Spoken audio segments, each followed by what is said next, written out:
अस्सलामुअलैकुम my YouTube family, कैसे हैं आप सब लोग। उम्मीद है कि आप सब लोग बिल्कुल ठीक होंगे और मैं भी बिल्कुल ठीक हूँ। आज जो है सुबह उठी तो कुछ खाने को दिल ही नहीं कर रहा था। शायद गर्मियाँ इतनी ज़्यादा होती हैं और मौसम भी इतना अजीब सा हुआ ना, एक अजीब सी गर्मी है गंदी किस्म की कि कुछ खाने को दिल ही नहीं कर रहा था। तो फिर मैंने सिर्फ चाय के साथ ना ये बच्चों की कोकोमो मेरे पास पड़ी हुई थी। अच्छा, वैसे इतने बड़े हो गए हैं, बच्चों वाली चीज़ें आज भी बहुत पसंद है। और मैं तो उस टाइप वाली माँ हूँ कि बच्चों की चीज़ ना आधी खुद खा जाती हूँ, आधी वो खाते हैं। आप लोग बताएं, आप लोगों को ये चीज़ अच्छी लगती है कि आप लोग भी इस तरह करते हैं कि मैं ही आज भी इसी तरह कर रही हूँ। बच्चों की कोकोमो खा के नाश्ता किया और आज था मूड था कुछ जूते वगैरह ले आए, शॉपिंग कर लूँ। ऑफिस जाना होता है तो मैचिंग जो है ना वो कम हो रही थी जूते। तो फिर वहाँ से ऑफिस में ही काम शाम करके तो सेकंड में हम लोग चले गए दोपहर में ना शॉपिंग के लिए। वहाँ पे जूते जो है ना 2 से 3 बहुत अच्छे जूते। एक जूता इतना प्यारा ना। अच्छा, दुकान पे पता है क्या मेरे साथ अक्सर क्या होता है, मैं ना जब दुकान पे चीज़ मुझे पहली नज़र में जो पसंद आ जाए ना मैं वो ले लेती हूँ, ठीक है। और मुझे इतनी गंदी हरकत है कि मैं उसको ट्राई नहीं करती, उसको चल के नहीं देखती ये मुझे सूट कर रहा है। अब शॉप्स पे इतनी लाइटिंग होती है, इतनी सारी चीज़ें होती हैं कि चीज़ बड़ी खूबसूरत लग रही होती है। अब मैंने बोर्जन से ना एक प्योर वाइट कलर का, एक मतलब जेट वाइट, जिस तरह एक जेट ब्लैक होता है ना, एक प्योर वाइट होता है इस तरह, उस कलर का मैंने जूता ले लिया। वो मैंने शॉप पे पहना और वो मुझे बहुत अच्छा लगा। मैंने दूसरा पाँव ट्राई करके नहीं देखा, मैंने पहन के नहीं देखा और मैं जनाब उसको घर ले आई।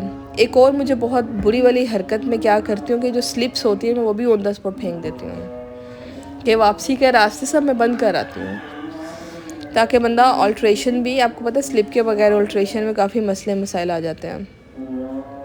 तो मैंने जब जूता घर आके पहना, वो 3800 रुपीज़ का वो जूता था बोर्जन का, और दिखने में बहुत प्यारा, कंफर्टेबल भी आई थिंक सो था। लेकिन जब मैंने घर आके उसको पहना तो वो मुझे बिल्कुल भी सूट नहीं किया। मेरे पाँव इतने डार्क के लग, हालांकि इतने डार्क है नहीं है, वो जूता पहनने से बहुत डार्क लग रहे हैं। तो मैं बड़ा पछताई यार, इतना महंगा जूता, ना कोई स्लिप है ना कोई चक्कर है। अब खैर दूसरा जूता एक और लिया, वो बहुत अच्छा, वो इतना सूट भी किया, इतना कंफर्टेबल भी। वो 1600 का था आई थिंक सो। तो बस ये 2 जूते लेके जो थे ना आज मैं आ गई घर। और फिर मेरी दोस्त ने लेना था अपना क्रॉस बॉडी बैग ऑफिस के लिए, तो उसने वहाँ से ये बैग लिया। ये बैग काफ़ी अच्छा था और बहुत रिजनेबल भी मिल गया हम लोगों को, तो उसको लेके हम लोग घर आ गए। अच्छा, आज के जो मेन थीम है वो है लड़कियों को कितना इंडिपेंडेंट होना चाहिए। अब इतनी खुशी हुई ये रेमेडीज़ विद खानम जो है फ़ाखरा मैडम ने उनको अदल से ईवान सदर वहाँ से जो उनको वो बेस्ट कंटेंट क्रिएटर का जो अवार्ड मिला है, कितनी माशाल्लाह खुशी की बात है कि कितना प्राउड मोमेंट है एक औरत के लिए, एक माँ के लिए, कि उनको इस तरह से मिला। तो उन्होंने कितनी इस चीज़ के लिए मेहनत की। अगर वो कर सकती हैं, जैसा कि वो उनकी मैं वो वीडियो देख रही थी तो वो अपने डिटेल बता रही थी कि वो इंटर बी फेल हैं और उनको जो सिलाई आती थी, और वो बंदी आज किस लेवल तक आ गई है, अपना उसका बिज़नेस है और वो इतनी माशाल्लाह से सेटल है। निशो खान को देख लें, राशिदा मलिक का मैं उर्दू पॉइंट पे इंटरव्यू देख रही थी, वो उसको देख लें, वो बंदी कहाँ से कहाँ तक, उसने अपनी बेटी को भी कनाडा भेज दी एक माँ ने। मरियम परवेज़ को देख लें, वो बंदी कहाँ से कहाँ तक आई है। तो हम सब वुमेन, हम इतनी एजुकेटेड हैं।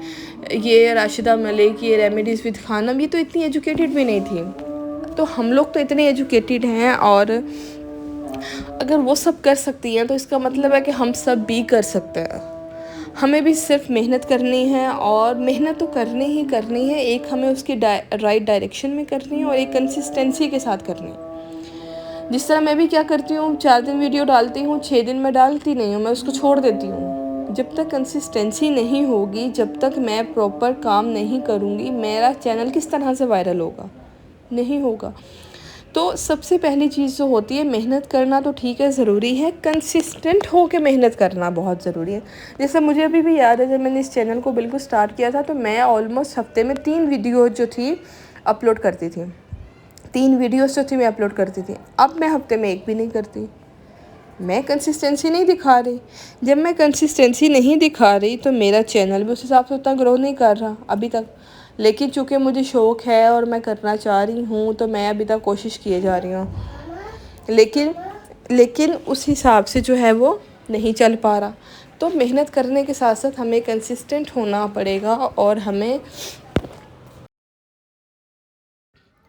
तो वो जो सबसे इम्पॉर्टेंट चीज़ होती है वो कंसिस्टेंसी होती है। अगर मैं अपने इससे बैकएंड पे जाती हूँ, जब मैंने अपनी जॉब्स वगैरह की और मैं स्टडी करती थी तो उस दौर में क्या था कि कंसिस्टेंसी सबसे इम्पॉर्टेंट थी। पता था क्या करना है, गोल बिल्कुल क्लियर था, कन्फ्यूजन नहीं थी क्या इधर उधर ये नहीं, ये पता था कुछ ना कुछ करना है, सेटल होना है, जॉब करनी है। और मेरा उस वक्त होता था कि मैंने प्राइवेट सेक्टर में जॉब नहीं करनी, मैंने गवर्नमेंट सेक्टर में ही जॉब करनी है।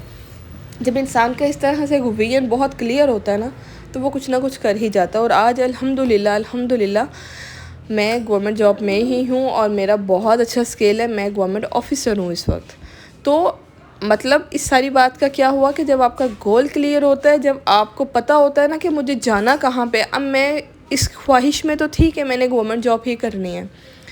तो ऐसा नहीं मैंने कभी किया था कि अच्छा ठीक है गवर्नमेंट मिलेगी तो कर लूँगी, तब तक मैं प्राइवेट तो करूँ। आप यकीन करें मैंने कभी प्राइवेट सेक्टर में अप्लाई तक नहीं किया था। इंटरव्यू देना बहुत दूर की बात है, मैंने कभी अप्लाई ही नहीं किया था। मैं ये सोचती थी कि जब मैंने करना ही नहीं है तो फिर मैं अप्लाई क्यों करूँ, जब मैंने करनी गवर्नमेंट जॉब है तो मैं यहाँ पे अप्लाई भी क्यों करूँ, मैं इस चीज़ का कंसर्न भी क्यों रखूँ कि वहाँ पे वैकेंसी है वहाँ पे वैकेंसी नहीं है। मैं गवर्नमेंट जॉब्स को ही देखती होती थी, मैं उसी को फॉरवर्ड करती थी और उसी के ऊपर काम करती थी और उसी को लेके चलती थी और आज अल्हम्दुलिल्लाह वहीं पॉइंट पे हूँ। तो बिल्कुल इसी तरह जब इंसान को पता होना कि मैंने करना क्या है तो वो किस तरह करना है वो रास्ते वो खुद ही बना लेता है। जब वो रास्ते बना लेता है तो अल्लाह ताला मदद भी उसकी कर ही देते हैं। अल्लाह ताला भी कहते हैं कि अपनी मदद, अल्लाह ताला भी उनकी मदद करते हैं जो अपनी मदद खुद करते हैं। तो जो सबसे इम्पॉर्टेंट चीज़ होती है हमने कोशिश करनी है, हमने प्लान करना है, हमने प्लान वो करना है जिस पे हमने काम करना है। तो यही चीज़ मैं आप लोगों को कहूँगी कि आप लोग अपनी ज़िंदगी को क्लियर करें कि करना क्या है। इंडिपेंडेंसी के इतने सुख है ना, आप यकीन करें जब तक आप इंडिपेंडेंट होते हैं, आप एक डिसीजन मेकर होते हैं, आपकी लाइफ स्टाइल ही और होता है। जब आप एक डिपेंडेंट होते हैं, आपका हाथ लेने वाला होता है, उसका लाइफ स्टाइल ही और होता है। देने वाला और लेने वाला कभी बराबर नहीं हो सकते। तो कोशिश करें कि जो महंगाई चल रही है, जो हालात चल रहे हैं, अगर आप चाहते हैं कि मेरे शौक़ मेरे ख्वाब पूरे हों तो आज आपको अपने लिए स्टैंड लेना पड़ेगा और आज आपको खड़े होना पड़ेगा, अपने प्लान्स बनाने पड़ेंगे।